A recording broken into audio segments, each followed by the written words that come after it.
ও বাইরে বাই, ঠান্ডার বা মরিয়া গেছে, গরমের মাছ এইটা গেছে, কি কইতাম, হাইরে হাইরে আরব দেশের গরম, কারে কইতাম, কারে কয় জুন জুলাইয়ের গরম। এই গরমে কিচ্ছু ভালো লাগে না, কিচ্ছু ভালো লাগে না, খাইতে কিচ্ছু ভালো লাগে না। আজকে এমন একটা রেসিপি লইয়াই গেছি, সুস্বাদু রেসিপি, একদম হেলদি একটা রেসিপি।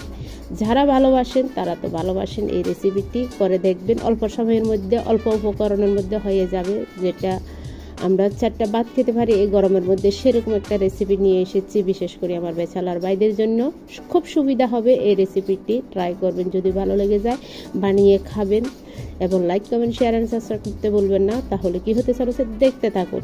বাইরে বাই সেরকম সুস্বাদু একটা রেসিপি। নমস্কার মাই লাভলি ভিউয়ার্স, সবাই কেমন আছেন? আশা করি আমার ভাই বোনেরা সবাই খুব খুব ভালো আছেন। আমিও ভালো আছি ভগবানের অশেষ কৃপায়। অন্তস মম কিচেনে সবাইকে জানাই সুস্বাগতম। আজকে আবার বরাবরের মতন চলে এসেছি আরেকটা নতুন পর্ব নিয়ে। দেখতে থাকুন কি হতে চলেছে। দেখার সাথে সাথে প্লিজ একটা লাইক করে দেবেন, সুন্দর একটা কমেন্ট করে দেবেন, যদি ভালো লেগে যায় শেয়ার করে দেবেন। কথা বাড়াবো না, খুব ছোট্ট একটা ভিডিও, দেখতে থাকুন প্লিজ। খুব সুস্বাদু বিরিয়ানি একটা রেসিপি। এটার আগে বলে রাখি, যারা আমার চ্যানেলে নতুন এসেছেন প্লিজ আমার চ্যানেলটা সাবস্ক্রাইব করে দেবেন, পাশে থাকা বেল আইকনটি টিপে দেবেন। প্রথমে আমি গ্যাস ওভেনে একটা পাত্র বসিয়ে দিয়েছি, অল্প কিছু জল দিয়েছি, প্রায় 2 কাপের মতন হবে। এই জলে এবার দিয়ে দেব আমি, দেখতে পাচ্ছেন এখানে এগুলো কি নিয়েছি, এগুলা নিয়েছি আমি ঢেঁড়স বা ভেন্ডি, মুখ আর পিছনের সাইডটা কেটে ফেলে দিয়ে নিয়েছি আমি। এবার আমি এই গরম জলের মধ্যে দিয়ে দেব, জলগুলোর মধ্যে এবার দিয়ে দেব কয়েকটা কাঁচা লঙ্কা, দিয়ে এবার সিদ্ধ হতে দেব। ঢাকাটা লাগিয়ে দিয়েছি। আসলে শরীরটা খুব খারাপ লাগছে আমার, মনে হয় কালকে ডাক্তার কাছে যাব, সেটাই ব্যাপার। খুবই অসুস্থ শরীরটা আমার। এবার কিছুক্ষণ পরে দেখব আমি, ঢাকাটা উল্টিয়ে দেখতে পাচ্ছেন খুব সুন্দর বলক এসে গিয়েছে, ভেন্ডিগুলা প্রায় হাফ সিদ্ধ হয়ে গিয়েছে। এই পর্যায়ে আমি দিয়ে দেব একটা বড় সাইজের টমেটো, দেখতে পাচ্ছেন একদম টুকটুকে লাল টমেটোটা মাঝখান দিয়ে দিয়ে দিলাম। টমেটো সিদ্ধ হতে থাক, ঢাকা দিয়ে দিলাম, দেখতে পাচ্ছেন। কিছুক্ষণ অপেক্ষা করব, প্রায় 20 থেকে 25 মিনিট অপেক্ষা করব। চুলার আঁচটা হালকাভাবে রেখেছি, সেটাই ব্যাপার, দেখতে পাচ্ছেন। এবার 30 মিনিট পর এসে দেখলাম খুবই সুন্দর সিদ্ধ হয়ে গিয়েছে। এই যে জলগুলো টেনে নিয়েছে। এবার আমি ভেন্ডিগুলা একটা ছোট্ট বলে নিয়ে ফেলবো, দেখতে পাচ্ছেন ছোট্ট বলে নিয়ে ফেলেছি, এক সাইডে রেখে দিলাম। টমেটোটা আর একটু এফিট ওফিট করে একটু হালকা দাগ লাগিয়ে নেব, সেটাই ব্যাপার। টমেটোটা আমার খুব ভালোভাবে হয়ে গিয়েছে। এবার আমি এক সাইডে রেখে দিলাম, ঠান্ডা হতে থাক, সেটাই ব্যাপার। জাস্ট 1 ঘন্টা পরে এসে দেখলাম সবগুলো ঠান্ডা হয়ে গিয়েছে। এবার আমি এইদিকে একটা বোল নিয়ে নিলাম, বোলের মধ্যে দিয়ে দিলাম যে কাঁচা লঙ্কা আছে সেদ্ধ করে নিয়েছি, সেই কাঁচা লঙ্কাগুলো এবার আমি হাত দিয়ে একটু ম্যারিনেট করব।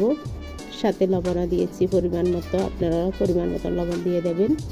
এবার দিয়ে দেব আমি কয়টা শুকনো লঙ্কা, একদম ভেজে রেখে দিয়েছি তেলের মধ্যে, সেটাও মিক্স করলাম।